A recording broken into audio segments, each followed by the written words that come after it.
और चलिए अब नजर डालेंगे न्यूज ब्लास्ट पे। आपको बता दें कि एसोसिएट एडिटर निर्मल तिवारी की रिपोर्ट, नई सरकार के लिए राज कांटों भरा तास।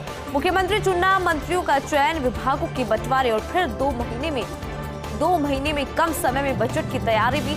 2 महीने बाद पेश होना है प्रदेश का बजट।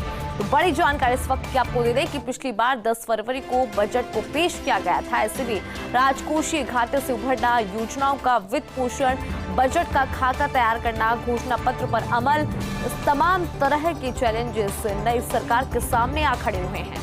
और देखिए, सरकार का गठन नहीं हुआ लेकिन चैलेंज पहले ही सामने नजर आ रहे हैं। वित्तीय हालात को सुदृढ़ करना, आचार संहिता से पहले पैरों पर खड़ा होना अपने आप में बड़ी चुनौती है।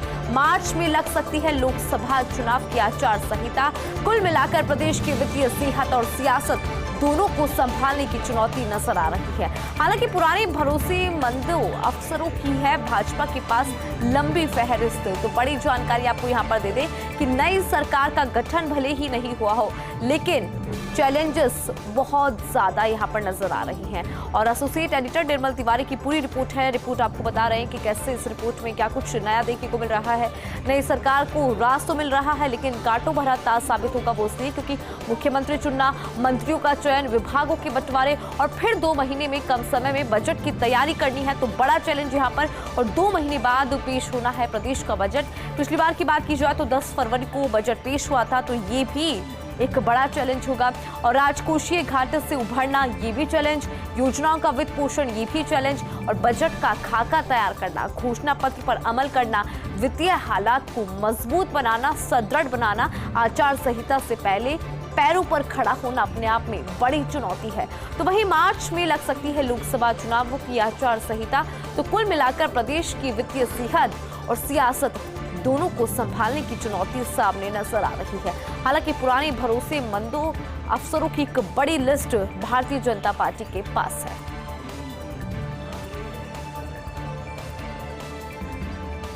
अब आयुष्मान अस्पताल होंगे आरोग्य मंदिर। आपको बता दें कि आयुष्मान अस्पताल अब होंगे आरोग्य मंदिर। आयुष्मान भारत स्वास्थ्य कल्याण केंद्रों से जुड़ी बड़ी खबर आपको बता रहे हैं। केंद्र सरकार के निर्देशों की पालना में सभी सीएमएचओ को आदेश, और मिशन निदेशक एनएचएम डॉक्टर जितेंद्र कुमार सोनी ने आदेश दिए।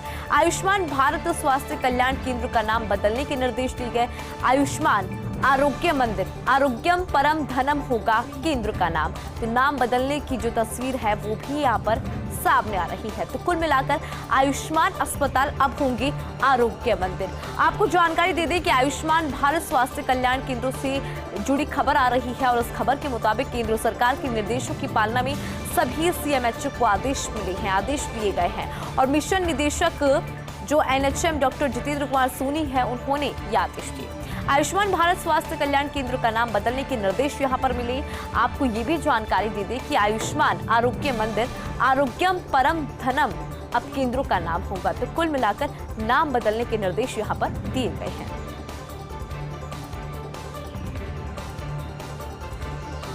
और चलिए अब आगे बढ़ेंगे, बात राजस्थान के किसानों की करेंगे क्योंकि राजस्थान के किसानों के लिए राहत भरी खबर आ रही है। मूंग और मूंगफली की पंजीकरण क्षमता में इजाफा किया गया है। तो कुल मिलाकर राजस्थान के किसानों के लिए बड़ी खबर है और उनके लिए राहत की खबर है वो इसलिए क्योंकि मूंग और मूंगफली की पंजीकरण क्षमता में इजाफा किया गया है। पंजीकरण क्षमता 90 से बढ़ाकर 100% तक की गई है। आपको जानकारी दे दें कि जो पंजीकरण क्षमता थी पहले वो 90 थी और ऐसे में 90 से बढ़ाकर उसको 100% तक कर दिया है। तो ऐसे में पंजीकरण क्षमता को बढ़ा दिया गया है। पंजीयन क्षमता पूर्ण होने वाले केंद्रों पर 20% अतिरिक्त पंजीयन सीमा बढ़ाई गई। मूंग के लिए 12,771 और मूंगफली के लिए 17,025 अतिरिक्त किसान करवा सकेंगे पंजीकरण। आपको ये भी जानकारी दे दें कि मूंग के लिए अभी तक 32,945 और मूंगफली के लिए 9,443 ने करवाया है पंजीकरण। और अभी तक 5,584 किसानों से 11,488 मैट्रिक टन मूंग और मूंगफली की खरीद हुई है। तो मूंग और मूंगफली की खरीद राशि लगभग 98 करोड़ रुपए है। उड़द और सोयाबीन की बात की जाए तो उड़द और सोयाबीन में रुचि नहीं दिखा रही है किसान, क्योंकि क्योंकि बाजार भाव हो गए हैं समर्थक मूल्यों से ज्यादा। ऐसे में किसानों का इसमें कोई खास दिलचस्पी नजर नहीं आ रही। स्वीकृत लक्ष्य तक ही सीमित रहेगी दलहन और तिलहन खरीद। तो बड़ी जानकारी, और ये जानकारी किसानों के चेहरे पर खुशी लाने वाली है, क्योंकि अब पंजीकरण क्षमता को बढ़ा दिया गया है। पंजीकरण क्षमता से 90 से 100% तक बढ़ी है। और आपको ये भी बता दें कि पंजीयन क्षमता पूर्ण होने वाले केंद्रों पर 20% अतिरिक्त पंजीयन सीमा बढ़ाई गई है। मूंग के लिए 12,771 और मूंगफली के लिए 17,025 अतिरिक्त किसान करवा सकेंगे पंजीकरण। मूंग के लिए अभी तक 32,945 और मूंगफली के लिए 9,443 ने करवाया है पंजीकरण। तो कुल मिलाकर किसानों के चेहरे पर इस खबर को सुनने के बाद खुशी आ ही गई होगी। लेकिन आपको ये भी जानकारी दे दें कि उड़द और सोयाबीन में किसान कुछ खास रुचि नहीं दिखा रहे। वो इसलिए क्योंकि बाजार भाव हो गए हैं समर्थक मूल्य से ज्यादा। जो समर्थन मूल्य था उससे ज्यादा बाजार के भाव है। तो ऐसे में जो उड़द है और जो सोयाबीन है उसमें किसानों को कुछ खास रुचि नहीं दिख रही है।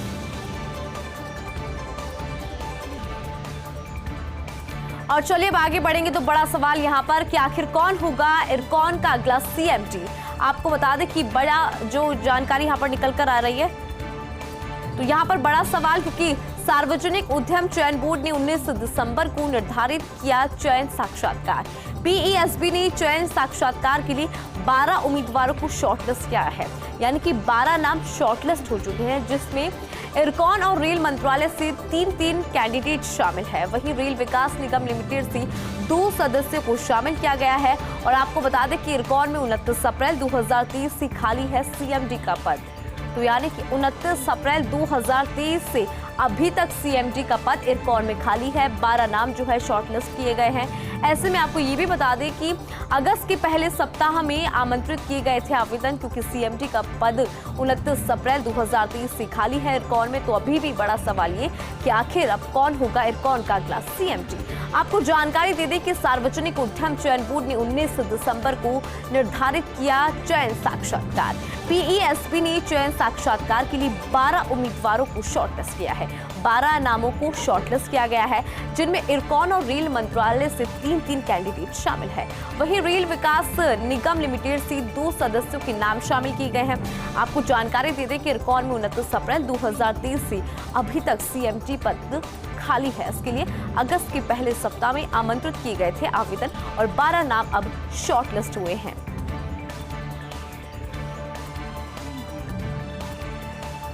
कांग्रेस सांसद धीरज साहू के ठिकानों पर मिला अकूत धन।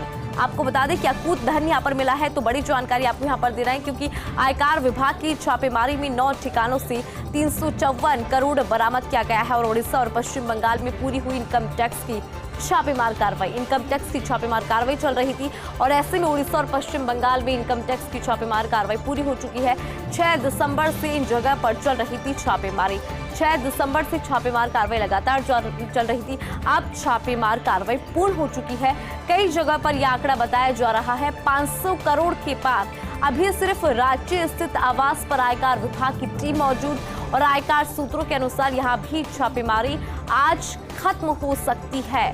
बड़ी जानकारी आपको यहाँ पर दे रहे हैं। और साहू के यहाँ मिली रकम देश के इतिहास में सबसे बड़ी रिकवरी है। गृह मंत्री अमित शाह ने प्रकरण पर INDI गठबंधन से जवाब मांगा है। तो देखिए, गृह मंत्री अमित शाह सवाल उठा रहे हैं। INDI गठबंधन से सीधा सवाल किया गया और जवाब देने को कहा गया। कहा कि कांग्रेस का मौन समझ में नहीं आता, क्योंकि फितरत ही भ्रष्टाचार है। ये कहा है गृह मंत्री अमित शाह ने। आगे उन्होंने कहा कि आजादी के बाद किसी सांसद के घर से इतनी बड़ी मात्रा में कैश नहीं पकड़ा होगा, और TMC, JDU, DMK, सपा सहित ये दल चुप बैठे हैं, कोई प्रतिक्रिया क्यों नहीं दे रहे। तो बड़ा सवाल यहाँ पर गृह मंत्री अमित शाह ने INDI गठबंधन से मांगा है, क्योंकि छापेमार कार्रवाई की गई है। और आपको बता दें कि कई जगह पर ये भी अंदेशा है कि आंकड़ा 500 करोड़ के पार भी हो सकता है। और सिर्फ रांची स्थित आवास पर अभी आयकर विभाग की टीम मौजूद है, लेकिन जानकारी ये भी निकल कर आ रही है कि आज ये छापेमारी खत्म हो सकती है। और साहू के यहाँ मिली रकम देश के इतिहास में सबसे बड़ी रिकवरी है। और इस सबसे बड़ी रिकवरी को लेकर गृह मंत्री अमित शाह लगातार हमलावर नजर आ रहे हैं। INDI गठबंधन पर सवाल उठाए, उनसे जवाब मांगा गया और कहा कांग्रेस का मौन समझ में आता है, क्योंकि फितरत ही भ्रष्टाचार है। और आगे कहा कि आजादी के बाद किसी सांसद के घर से इतनी बड़ी मात्रा में कैश नहीं पकड़ा गया है।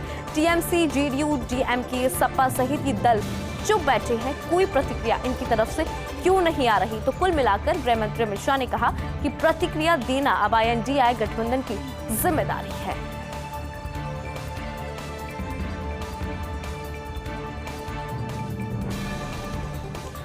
उपराष्ट्रीय पल्स पोलियो अभियान का दूसरा दिन। आपको बता दें कि बच्चों को आज घर घर पिलाई जा रही है 2 बूंद जिंदगी की। तो घर घर पर जाकर टीम 2 बूंद जिंदगी की बच्चों को पिला रही है। आपको बता दें कि अभियान के पहले दिन की बात की जाए, यानी कि कल की बात की जाए, तो 46.39 लाख बच्चों को दवा पिलाई गई, यानी कि 46,39,000 बच्चों ने ये दवा ग्रहण की। और चिकित्सा विभाग की पीडी डॉक्टर रघुराज सिंह ने इसकी जानकारी साझा की। रविवार को जो बच्चे की दवा पिलाने से वंचित रहे उनके लिए अलग से व्यवस्था की जा रही है। अगले 2 दिन ग्रामीण और 3 दिन शहरी क्षेत्र में मोबाइल टीम भ्रमण करेगी। टीम घर घर जाएगी, घर घर जाकर बच्चों को चिन्हित किया जाएगा और चिन्हित बच्चों को खुराक पिलाई जाएगी और खुराक से वंचित नैनीहालों को पोलियो की दवा पिलाई जाएगी। अभियान के पहले दिन यानी कि कल 46,39,000 बच्चों को ये दवा पिलाई गई थी, जबकि चिकित्सा विभाग ने 86 लाख बच्चों का रखा है लक्ष्य।